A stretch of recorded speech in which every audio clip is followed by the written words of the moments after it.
pense que les médias ont... C'est un Multinational. club échangiste. Ça s'appelle comme ça. C'est d'accord. On n'a pas le droit de toucher aux enfants, On c'est n'a tout. pas le droit de toucher aux enfants, je dis d'accord avec vous. Et en fait, on a la conscience du groupe.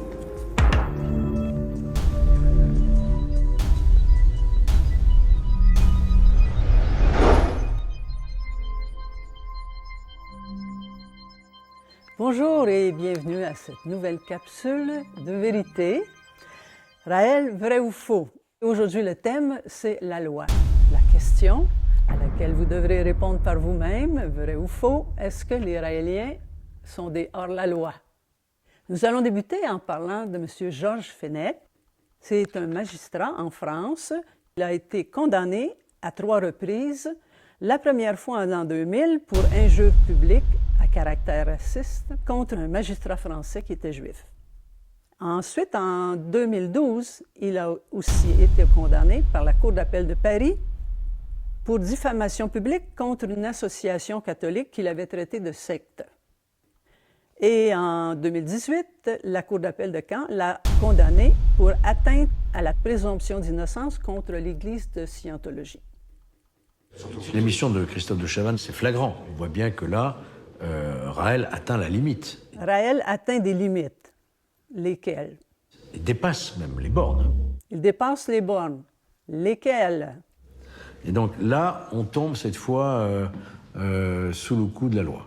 On tombe sous le coup de la loi. Comme tout citoyen de la planète doit respecter les lois. Il y a un sous-entendu comme si Raël était un hors-la-loi. Il y a eu d'ailleurs des procès. Et il dit qu'il y a eu des procès.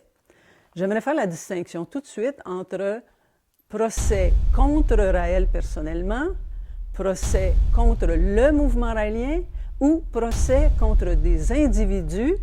C'est pas la même chose du tout.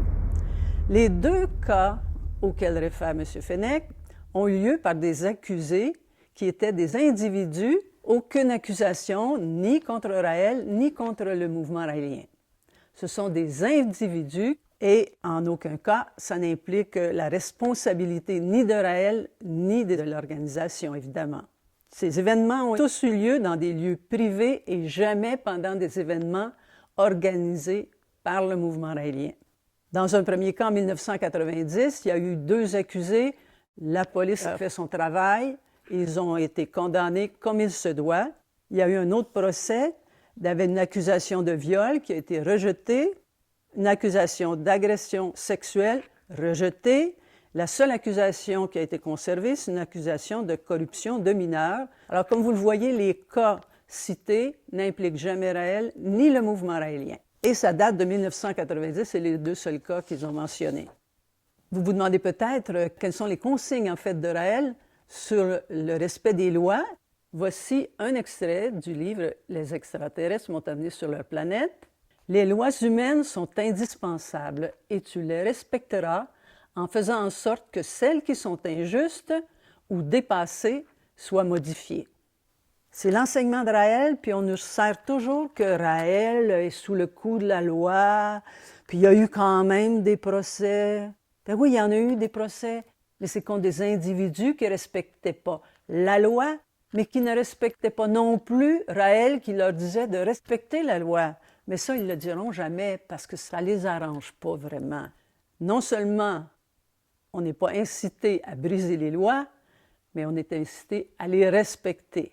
Les lois injustes auxquelles Raël fait allusion dans ce texte sont celles qui vont à l'encontre de la Charte des droits et libertés. Raël insiste, tout individu est responsable de ses actes et doit en assumer les conséquences.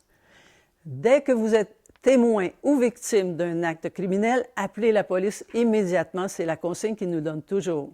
Les actes criminels commis par des individus qui ne les respectent pas, ces lois, n'engagent pas le mouvement raélien ni Raël. Mieux que ça, non seulement on ne va pas contre la loi, on contribue avec la loi pour punir les délinquants. En résumé là-dessus, non seulement Raël personnellement ni le mouvement raélien, comme organisation, n'ont jamais été accusés à la justice. Donc, aucune condamnation.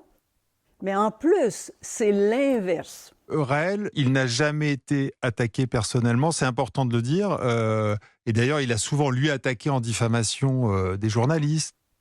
Il y a beaucoup de Raéliens qui ont été attaqués dans leurs droits fondamentaux, qui sont allés à la police, sont allés en procès et qui ont gagné leur procès. Voici un éventail des différentes causes qui ont été gagnées en Europe. Un droit de congé religieux, 5 cas d'injure, 12 cas de diffamation, 5 cas de discrimination, 2 cas de garde d'enfants, 2 cas de licenciement, 1 cas de provocation publique, 3 cas de refus d'insertion de droit de réponse, 5 retraits de films, de vidéos ou de photos, 10 droits au prosélytisme, 2 cas de menaces, 2 agressions physiques et 1 enlèvement. C'est une cinquantaine de cas qui ont été gagnés par les Raéliens contre des personnes qui brimaient leurs droits. La seule illégalité qu'on a, c'est de parler de la vérité. Et quand on parle de la vérité, ça dérange. Ça dérange tous ceux qui la connaissent et qui essaient de la cacher. Ça dérange tous ceux qui n'arrivent pas à se remettre en question. Ça dérange tous ceux qui ont gagné leur vie à prêcher des choses qu'on devait croire et qui disaient « cherche pas à comprendre ». Tous ceux qui nous disent « cherche pas à comprendre », moi je m'en méfie. J'ai cru pendant un certain temps qu'il fallait pas essayer de comprendre, mais j'ai jamais été heureuse avec ça. Puis mes questions, pourquoi, elles étaient toujours là, jusqu'à ce que je découvre une explication des origines de la vie sur Terre qui faisait du sens. Et quand on nous accuse d'être des hors-la-loi, ben moi je me dis, c'est juste pour semer de la haine contre nous. On les respecte, les lois.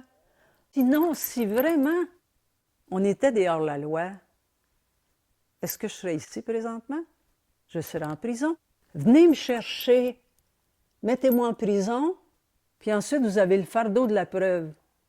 Vous ne serez jamais capable de le prouver. C'est pour ça qu'ils font juste des mensonges publics. Ils auront beau dire, ça ne change pas la vérité. Bon, mensonge sur mensonge sur mensonge, ça ne fait jamais que des mensonges.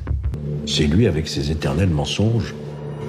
Quelle force mentale pour arriver à tenir un demi-siècle comme ça dans ce mensonge. Alors, vous avez entendu le mot mensonge 6 fois de la part de ce monsieur qui a été condamné à 3 reprises. Selon vous, si, comme le dit M. Fenech, ça fait 50 ans que Raël répète les mêmes mensonges, peut-être faudrait-il se poser la question, et si c'était vrai? Vrai ou faux? À vous de décider. Et ne manquez surtout pas notre prochaine capsule de Raël, vrai ou faux. À bientôt!